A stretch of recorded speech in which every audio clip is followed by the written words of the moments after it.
this is crazy, and I think we need to talk about it.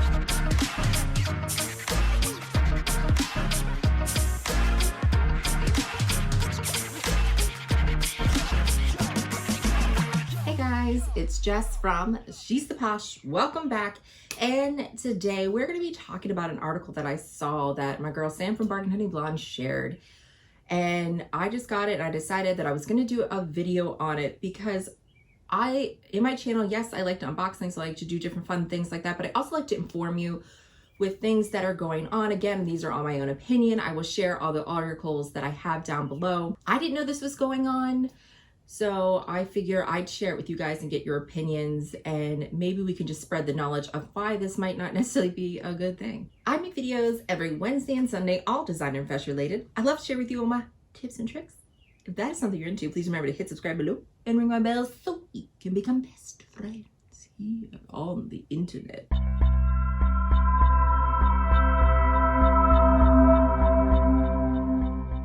Okay guys, let's talk about this. We are going to be talking about the counterfeit problem that is happening in New York City. So I guess a change that had been made, I believe in 2020, is that police were no longer going to be arresting these street counterfeiters that would be around. So what used to happen is, if you ever noticed you walk around New York City, you would see like these street vendors that had counterfeit things, and usually they would have them in like some kind of blanket that they could easily just wrap up and walk away when they saw the police. Because what would happen is the police would find them, confiscate their goods, that kind of stuff. They usually be fined or arrested, and their goods would be taken away. That's usually what happened. Well, recently there was a change because I guess there was some kind of video that went viral that showed like a street vendor, like I think it was an illegal street vendor that was selling something, and then the cops were seen on camera being kind of aggressive, getting rid of this person, and people were kind of saying like, really, a street vendor, someone that's just trying to make ends meet, that you're arresting them for that? Like, why are we being so dramatic? So that kind of happened, and then they decided that the police should no longer be tackling this issue, and it should be the department, I have to get the name here, that it's the Department of Consumer Worker Protection, the DCWP. So DCWP has taken over leasing these illegal vendors that are doing, just legal vendors in general, and the ones that are doing the counterfeit goods, and usually in Chinatown. Those people can't arrest these people, they will just get fined. And what I thought about that reminds me of this was in Europe. When I was in Europe, I was in Rome, and what was crazy to me when we were like driving through Rome is the cars that were parked illegally like everywhere, because there's not a lot of parking. There's like, if you go to Rome, it's like new and old stuff, and the roads are kind of crazy because there's just old stuff that people just built roads around because they want to keep, you know, this historic stuff. So you have these crazy roads, but then you'll see people like just parked in the grass, parked on a sidewalk, all that stuff, and they get fined. Like, obviously they get parking tickets, but they actually work the parking tickets into their household income. Like, it's considered a bill to them. They know that they're going to get a ticket, and so they just put money set aside to pay these said fines and tickets. So it doesn't really stop the parking problem by fining these people. It just makes them factor that into their budget. So that's what I'm thinking is going to happen with the counterfeits. If they just get a ticket every once in a while, if they're caught and they get a ticket, then they're just going to factor that into the prices that they make the counterfeit goods. So it's not really something that's ever going to help this problem. So let's talk about what has happened as a result of this. So there's been a surge, I believe, since March of this spring, that these vendors have now gotten more brazen. They've spread out, and they're like, instead of just being, they used to be like on the streets with like pictures and stuff, hey, what bag do you want, what bag do you want, and then they take you somewhere to get that bag. They just have all their stuff out. They're screaming, Gucci, Gucci, get it, get it, get it, and police are driving by and nothing happens to them. So I just want to mention that sometimes people think about these counterfeit goods, and us talking about it in the luxury community, that it is because we don't like counterfeits because everybody can have it and it loses its value, you know, that kind of stuff. The reason we don't like counterfeit goods is like there's problems associated with this that I just want to put that out there for you, for your knowledge. It is not about us not liking people posing and pretending to have luxury pieces. Like, it's not the person that's purchasing this that we don't like. It is the whole, what the counterfeit is doing as a whole to people. So first of all, them spreading out, they are in front of other people's businesses, all right?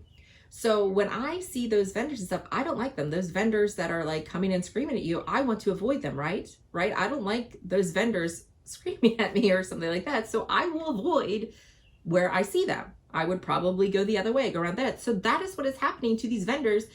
These actual businesses that are paying, legitimate businesses, are losing business because people are not walking down their street because they're blocked off by these illegal vendors. So it's hurting local businesses that are down there, and they're shooing them and trying to get in the way, and they call the police. The police aren't doing anything. So it is becoming a huge problem with these business owners that are doing it right, that are doing the right thing, and no one's policing this. Yeah, they get a fine. They're like, okay, I'll pay my fine.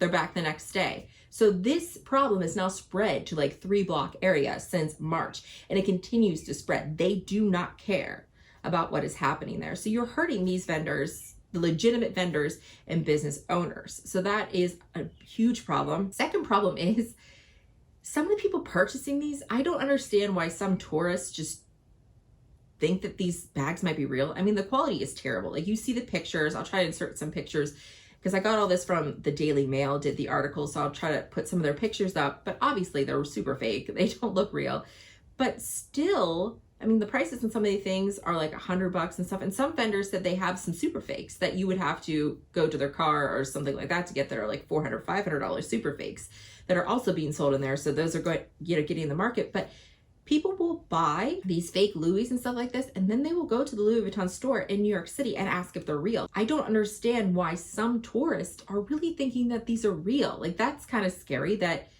they're not saying that they're counterfeit. Like, obviously they're counterfeit to you and me, but some people are purchasing these things thinking they're real and they just fell off the back of the truck, kind of thing. Like, you remember when people say, oh, these just fell off the back of the truck, meaning that they were stolen or confiscated by something. So that's a problem too, that people that are buying these purchases don't really understand they're not real, some of them, and they go to the store thinking that they got a great deal when they didn't. So that's kind of sad too, because they're still expensive. Like $100 for a fake bag, I still feel like I could do so much more with $100 than buy a fake designer bag, which is crappy quality and like plastic and stuff. The next thing that, that is becoming a real problem with them just being in New York City in general is they're very territorial. So they're causing fights. Like, they're fighting with everybody because this is, their livelihood.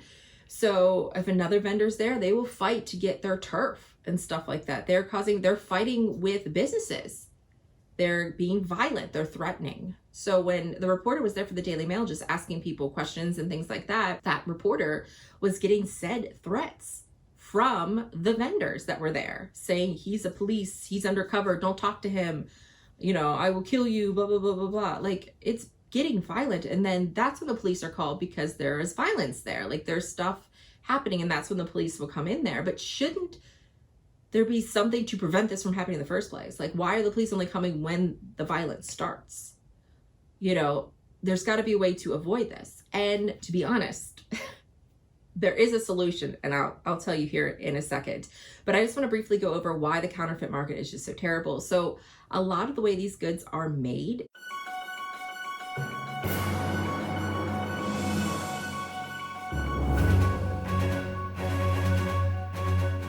by slave labor and child labor and things like that. By buying counterfeit goods, like, I'm not saying all of them are, but a majority of them are, and you don't know how they're made. So you buying a counterfeit piece, you could be supporting this, like people being in slavery and child labor and people working in terrible conditions.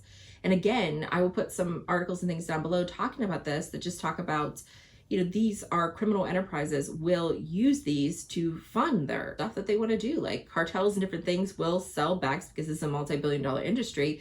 They will sell these fakes, and they have these people sell them for them, and they use it to fund different criminal enterprises that they're doing because it's super easy. And right now, New York City is making it even easier to sell these things. So they're going to keep doing it, and more of these are going to pop up, and more people are going to be forced to work in terrible conditions, slave labor, child labor, and it's not something that I ever want to support. So I want to make sure that that knowledge is given, that that's a huge problem with this industry. So I'll put some videos down below.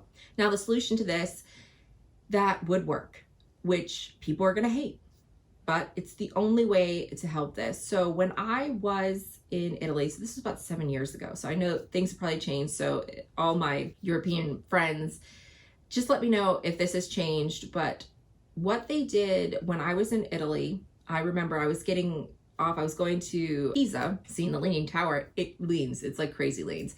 And there were some, they call them gypsies, people out there trying to sell things, and they usually get kicked out right away. But the guide told us, do not buy anything from these vendors. Do not buy anything from these people that are here trying to sell you these pieces, because you will be fined. So what they did in Europe is they would actually go after the person purchasing. So if I purchased a piece, got caught with a counterfeit piece, or got caught purchasing said counterfeit piece, I would be fined 1,000 euros.